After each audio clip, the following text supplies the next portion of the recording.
Jadi aplikasi yang kita buat adalah aplikasi Kelgris, yaitu aplikasi marketplace di mana di aplikasi ini dapat melakukan jual beli antara dua orang, yaitu satu sebagai penjual dan satu sebagai pembeli. Berikut adalah IRD sekilas dari Kelgris. Lalu berikut adalah class diagram dari Kelgris.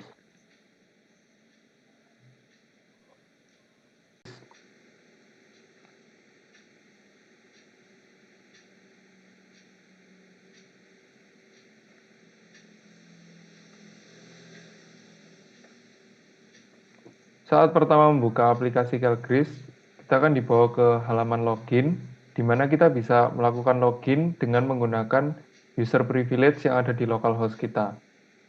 Misalnya, yang sudah didaftarkan menggunakan Kenneth dengan password 1234. Username dan password ini harus terdaftar juga di dalam aplikasi Kelgris ini.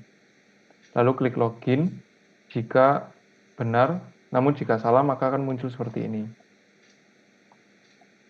Jika benar, akan langsung dibawa ke dalam aplikasi.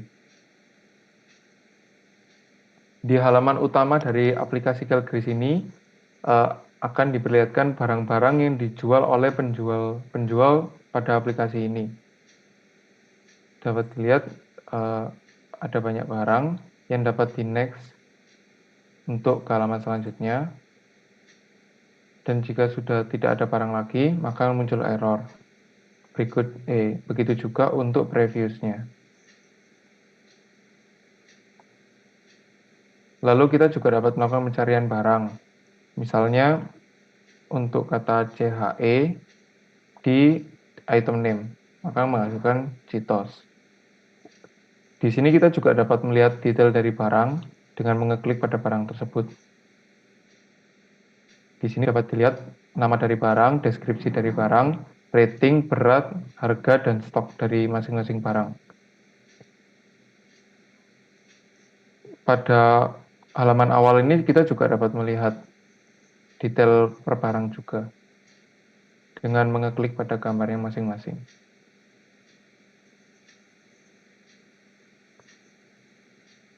Lalu kita juga dapat melakukan pencarian selain menggunakan item name, yaitu menggunakan item ID. Misalnya 1, maka akan muncul ID pertama dari tiap kategori barang. Lalu juga bisa menggunakan description. Lalu juga bisa menggunakan kategori ID. Misalnya kategori ID 1 ini adalah olahraga, maka yang muncul hanya barang-barang dari kategori olahraga. Lalu, kami juga ada fitur sidebar yang menjadi navigasi utama pada aplikasi kami. Pada aplikasi ini ada fitur My Account, di mana kita dapat mengatur account kita, lalu transaction history, di mana kita dapat melihat daftar-daftar transaksi kita, baik sebagai penjual dan pembeli. Lalu ada fitur My Product, di mana kita dapat melihat produk-produk yang kita miliki, menambah produk, mengedit dan menghapus produk. Lalu Financial, di mana kita dapat melihat saldo kita dan juga melakukan top up. Lalu kita juga bisa melakukan logout dan exit melalui sidebar ini.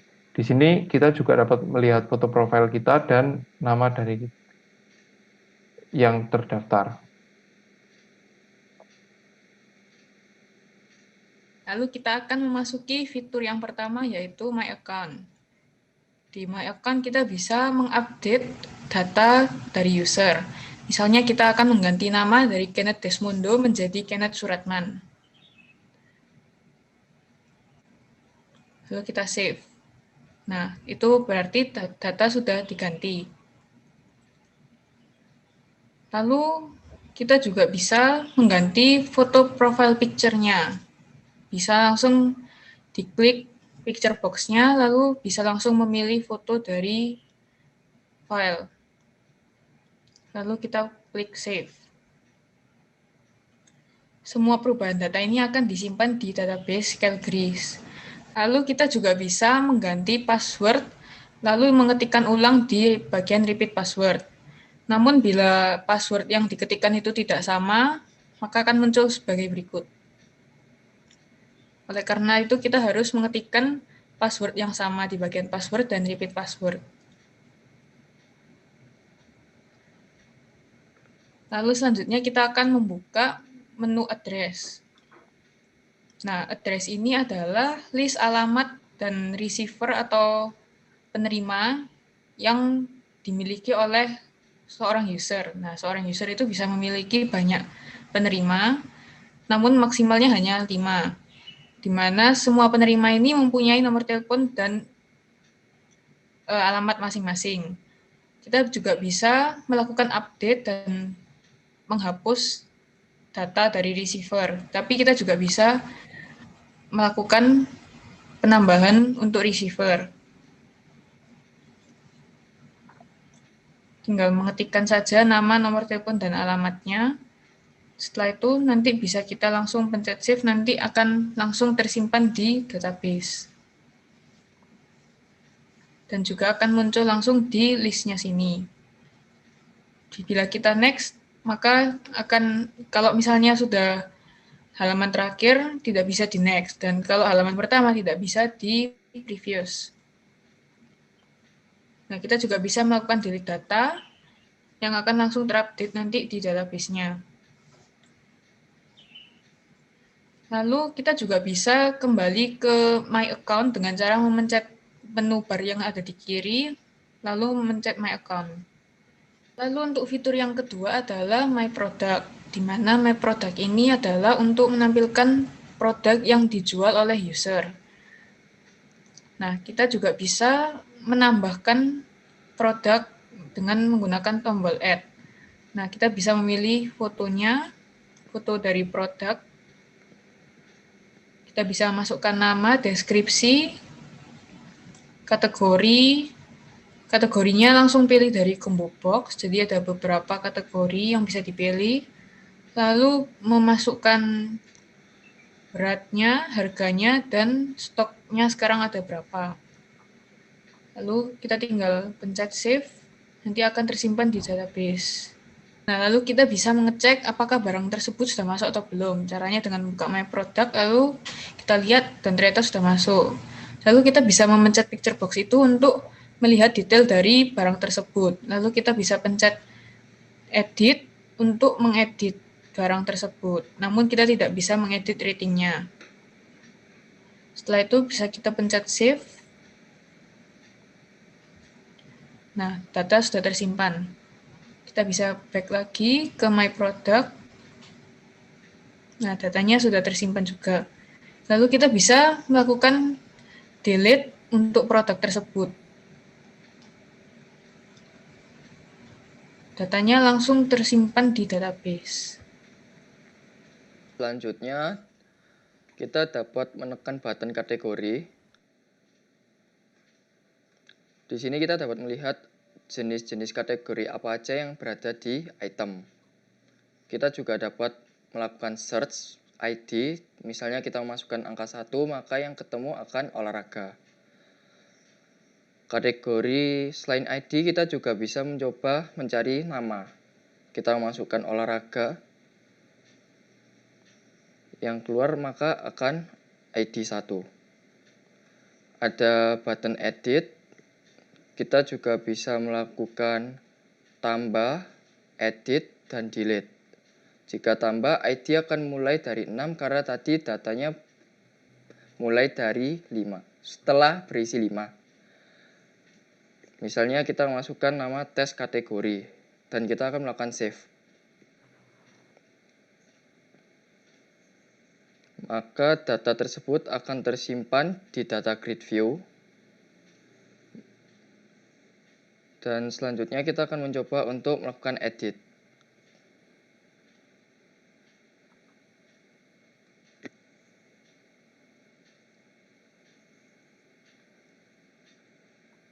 Nama dari kategori akan berubah.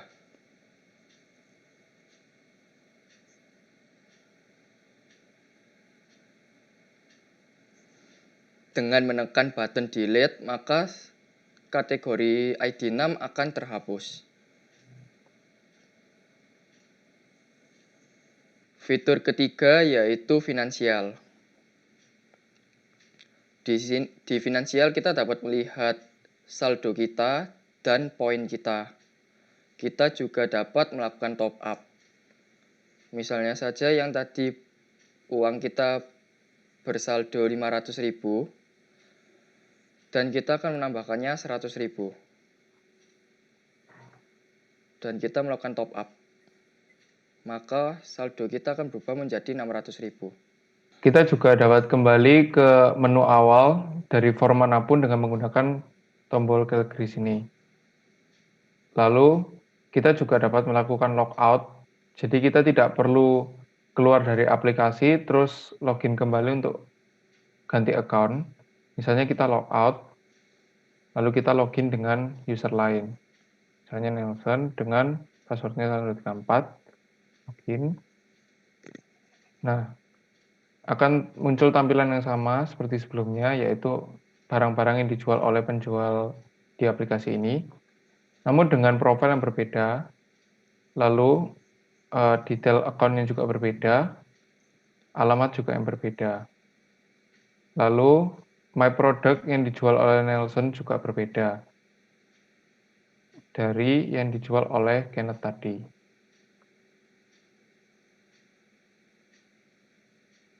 Lalu account Grispace dan Grispoint juga berbeda dari yang milik Kenneth tadi. Lalu kita juga dapat keluar aplikasi dengan menggunakan tombol exit.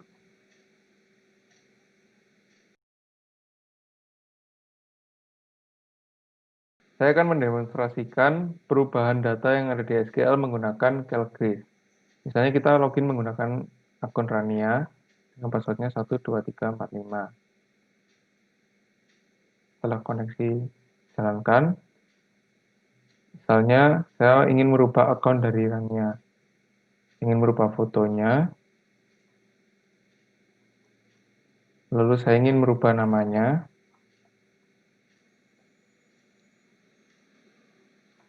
lalu saya ingin merubah nomor teleponnya dan emailnya. Lalu saya klik save. Maka dapat dilihat di sini, akun Rania akan memiliki data yang setelah dirubah tadi. Misalnya dari address, misalnya saya awalnya address dari Rania hanya ada satu. Lalu saya add baru.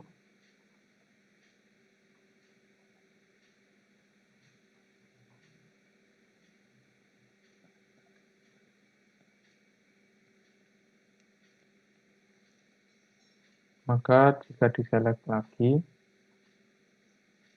Rania akan punya dua address. Misalnya jika saya edit address keduanya,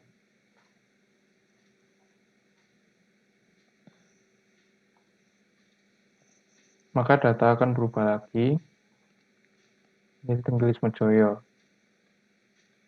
Misalnya saya delete,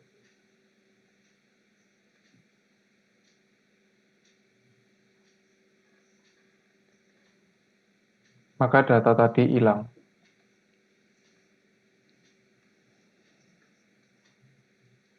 Begitupun juga dengan my product. My product, jika misalnya kita melakukan edit pada Nescafe.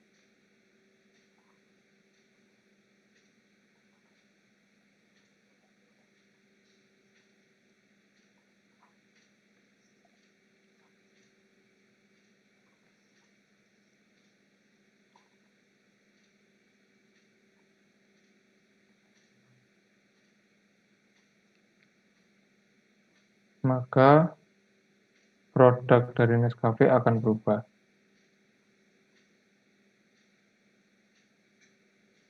Seperti ini. Begitupun juga di aplikasi, maka Nescafe juga akan berubah seperti ini, dan detail-detailnya juga akan berubah.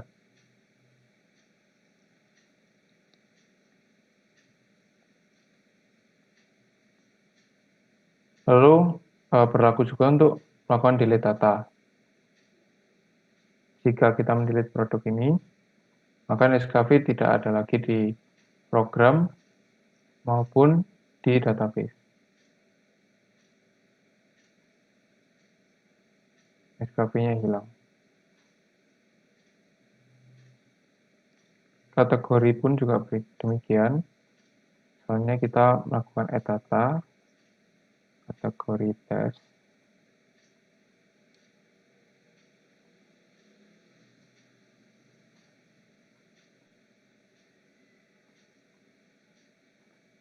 maka akan muncul kategori tes. Jika misalnya kita melakukan edit data,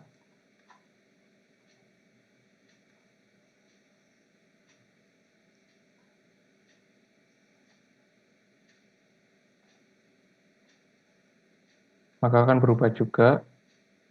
Jika misalnya kita melakukan delete data,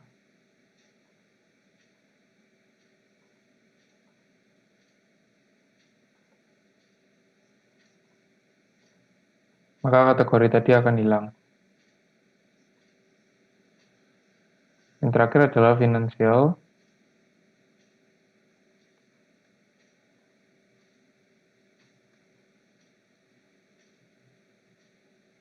Dapat dilihat, grease pay-nya awalnya milik Rania adalah 300.000. Lalu dilakukan top up, misalnya 100.000. Maka harusnya akun grease pay sekarang adalah 400.000. Dapat dicek. Akun grease pay sekarang sudah menjadi 400.000.